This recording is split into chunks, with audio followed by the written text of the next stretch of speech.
ദേവികുളം നിയമസഭാ തെരഞ്ഞെടുപ്പിൽ സിപിഎമ്മിന്റെ എ രാജയുടെ വിജയം സുപ്രീംകോടതി ശരിവെച്ചു. രാജയുടെ തിരഞ്ഞെടുപ്പ് അസാധുവാക്കിയ കേരള ഹൈക്കോടതി വിധി റദ്ദാക്കി. രാജയുടെ തിരഞ്ഞെടുപ്പ് അംഗീകരിച്ച കോടതി എംഎൽഎ എന്ന നിലയ്ക്കുള്ള എല്ലാ ആനുകൂല്യങ്ങളും രാജയ്ക്ക് നൽകാനും വിധിച്ചിട്ടുണ്ട്. രാജയ്ക്ക് പട്ടികജാതി സംവരണ മണ്ഡലത്തിൽ മത്സരിക്കാൻ അർഹതയുണ്ട്. എ രാജ നൽകിയ രേഖകൾ സുപ്രീംകോടതി അംഗീകരിച്ചു. തിരഞ്ഞെടുപ്പ് അസാധുവാക്കിയ ഹൈക്കോടതി വിധിക്കെതിരെയാണ് രാജ അപ്പീൽ നൽകിയത്. 1950 മുമ്പാണ് തന്റെ മുത്തച്ഛൻ അടക്കമുള്ളവർ തമിഴ്നാട്ടിൽ നിന്ന് മൂന്നാറിലേക്ക് കുടിയേറിയതെന്ന് രാജ കോടതിയെ അറിയിച്ചു.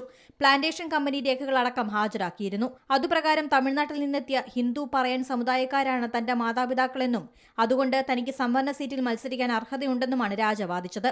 എ രാജ ക്രിസ്തുമത വിശ്വാസിയാണെന്നും വ്യാജ ജാതി സർട്ടിഫിക്കറ്റ് ഹാജരാക്കിയാണ് സംവരണ സീറ്റിൽ മത്സരിച്ചതെന്നുമാണ് എതിർ സ്ഥാനാർത്ഥിയായിരുന്ന ഡി കുമാറിന്റെ വാദം.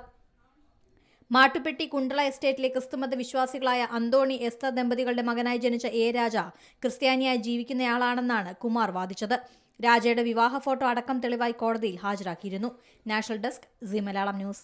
ഏറ്റവും പുതിയ വാർത്തകളും വിശേഷങ്ങളും വിരൽത്തുമ്പിലറിയാൻ സി മലയാളം ന്യൂസ് എല്ലാ ഡിജിറ്റൽ പ്ലാറ്റ്ഫോമുകളിലും ലഭ്യം.